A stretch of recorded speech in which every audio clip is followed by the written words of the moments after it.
ये भी हमें ध्यान रखना होगा। और ई विधान करने वाला पहला राज्य बना है उत्तर प्रदेश।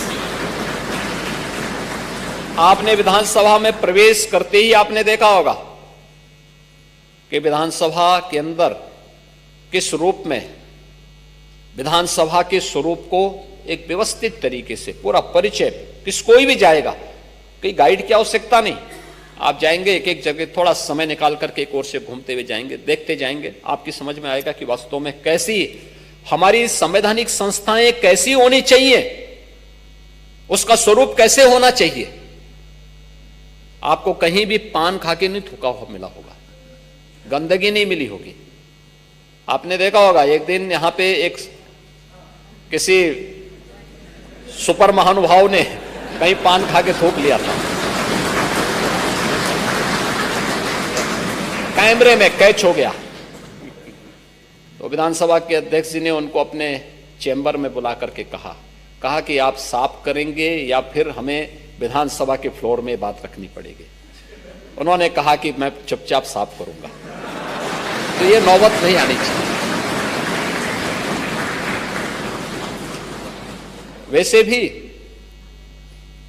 सार्वजनिक स्थानों पर थूकना, गंदगी करना,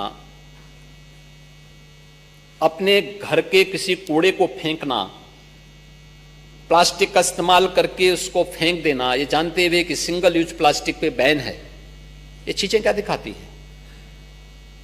ये चीजें दिखाती हैं कि हमारा आचरण कितना अभद्र है, कितना अशिष्ट है। ये हमारी शिष्टता का नहीं, हमारी भद्रता का नहीं, ये हमारे आचरण के एक नकारात्मक पक्ष को प्रस्तुत करता है। नकारात्मक पक्ष को नहीं, सकारात्मक पक्ष को लेकर हमें काम करना होगा। उस सकारात्मक पक्ष को कैसे हम आगे लेके चलते हैं, इन चीजों को देखने की आवश्यकता है। ये संस्थाएं, विधानसभा, इस विधान भवन के कस्टोडियन विधानसभा के अध्यक्ष होते हैं। इसका संरक्षण उनका दायित्व है। या किसी भी महत्वपूर्ण पद पर पहुंचा हुआ व्यक्ति उसका कस्टोडियन होता है और वह कस्टोडियन की भूमिका में उन दायित्वों का अपने कार्यकाल के दौरान निर्वहन करता है।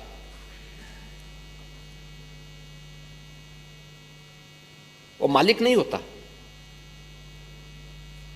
हम लोग प्रदेश में हैं मालिक की भूमिका में नहीं, एक सरबराहकार की भूमिका में, एक कस्टोडियन की भूमिका में, एक ट्रस्टी की भूमिका में।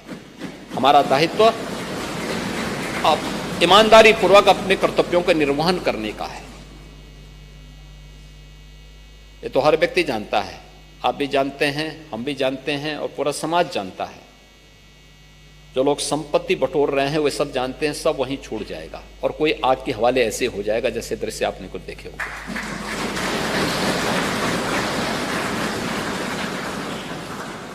लेकिन हमारा राष्ट्रीय दायित्व भी तो कुछ है, याद रखना। इस राष्ट्र की एकता, अखंडता और संप्रभुता के साथ ही हम सबकी भी सुरक्षा जुड़ी हुई है। इस राष्ट्र की एकता को बनाए रखने का दायित्व भी तो हम सबका होना चाहिए।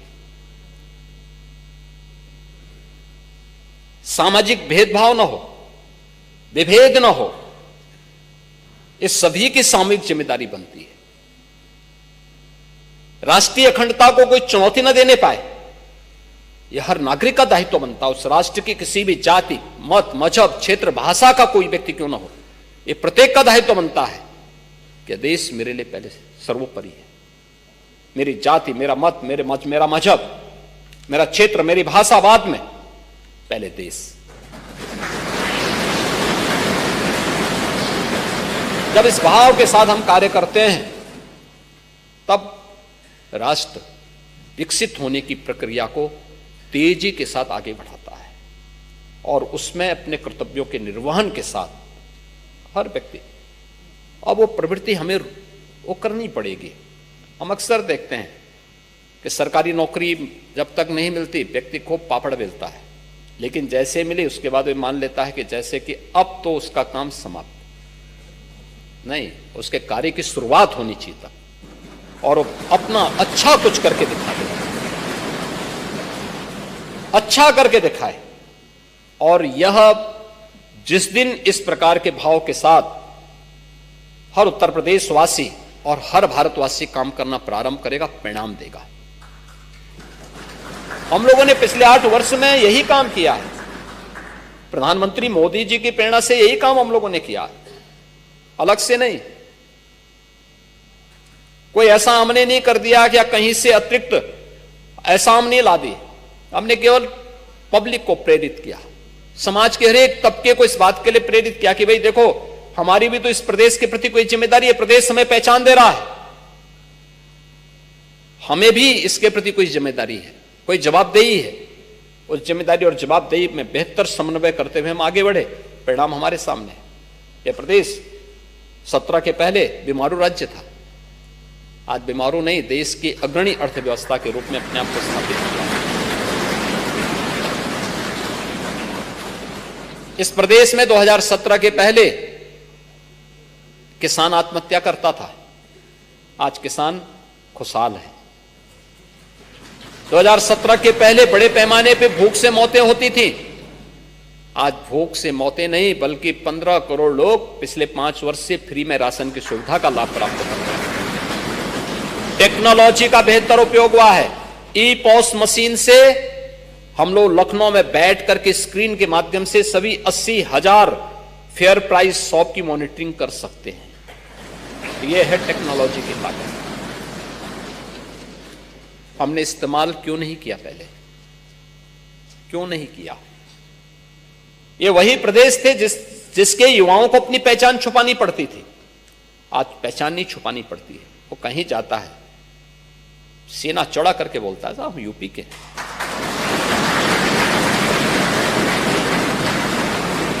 आप देखते होंगे 17 के पहले जो व्यक्ति यूपी के बाहर जाता था पहचान छुपाने के लिए मजबूर होता था, और अब बता भी दिया तो लोग बड़ी तीखी निगाहों से देखते थे।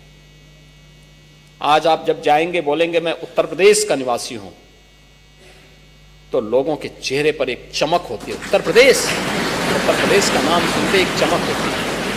यह है पहचान। इस पहचान को यूपी आज के दिन पर रेवेन्यू सरप्लस स्टेट है। हमारे पास पर्याप्त मात्रा में धन है। आज उत्तर प्रदेश की प्रति व्यक्ति आय को हम दोगुने से अधिक करने में सफल हुए हैं इन 8 वर्षों में। याद करिए 1947 से लेकर 2017 तक उत्तर प्रदेश की प्रति व्यक्ति आय 46,000 करोड़ थी एवरेज, और आज यही बढ़कर के 1,10,000 हुई है प्रति व्यक्ति आय। यहां की जो जीएसडीपी थी वह 12,75,000 करोड़ की थी, आज यही बढ़कर के 27.5 लाख करोड़ रुपए से ऊपर की हो गई। ये क्या दिखाती है?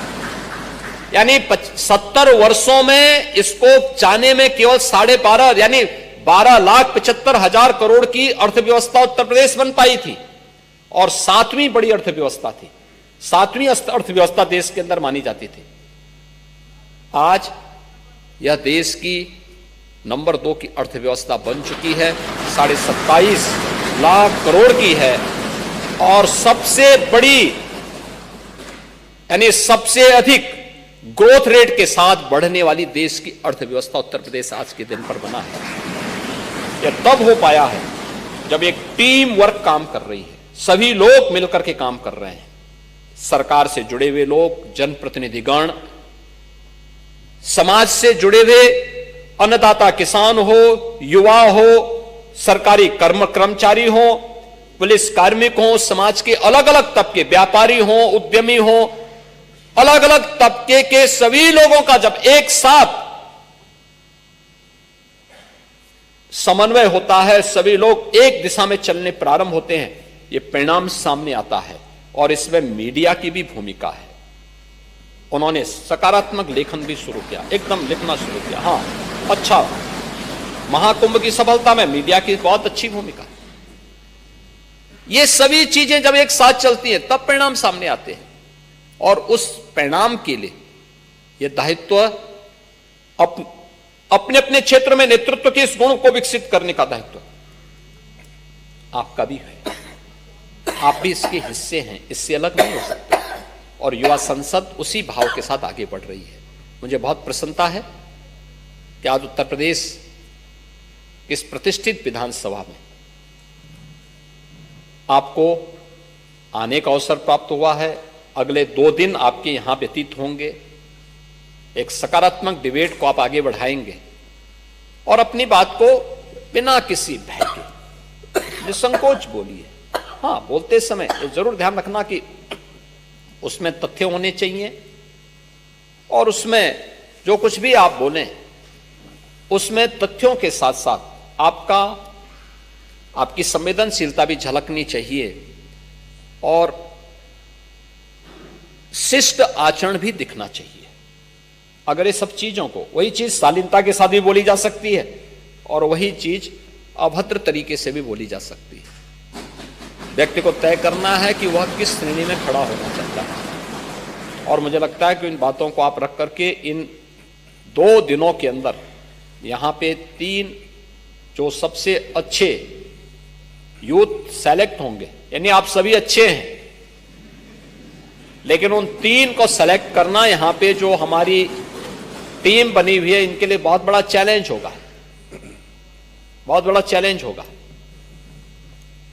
क्योंकि 3 का 240 में से 3 का चयन करना, और तो अच्छा है कि आज की विधानसभा हमारी बहुत अच्छी चलती है, नहीं तो 90 के दशक की विधानसभा होती तो पता नहीं क्या हो गया होता।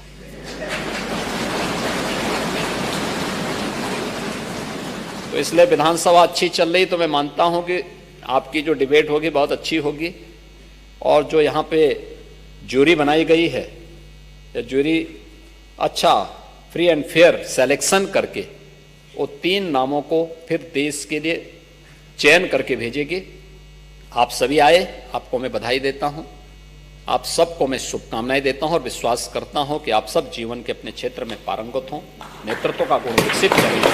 अलग अलग क्षेत्र में आपके गुणों से उत्तर प्रदेश भी और देश भी लाभान्वित हो, इस विश्वास के साथ मेरी मंगलमय शुभकामनाएं आप सबके प्रति हैं। धन्यवाद। जय हिंद।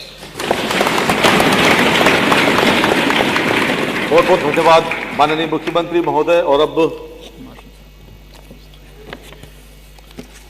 और अब आपकी अनुमति से अब राज्य स्तरीय विकसित भारत युवा संसद प्रतियोगिता का आरंभ होता है। आप सबकी जानकारी के लिए बता दूं कि इस प्रतियोगिता में भाग ले रहे सभी 240 विद्यार्थियों को जनपदवार अल्फाबेटिकली क्रम में बोलना है। तो 3 प्रतिभागी माननीय मंच के समक्ष अपनी कला का प्रदर्शन करेंगे। सबसे पहले आगरा की कनक चौहान। और ये निर्णायक मंडल को बता दूं, ये प्रतियोगिता प्रारंभ होती है। ये जो प्रतिभागी बोल रहे हैं ये प्रतियोगिता का हिस्सा हैं। आगरा की कनक चौहान।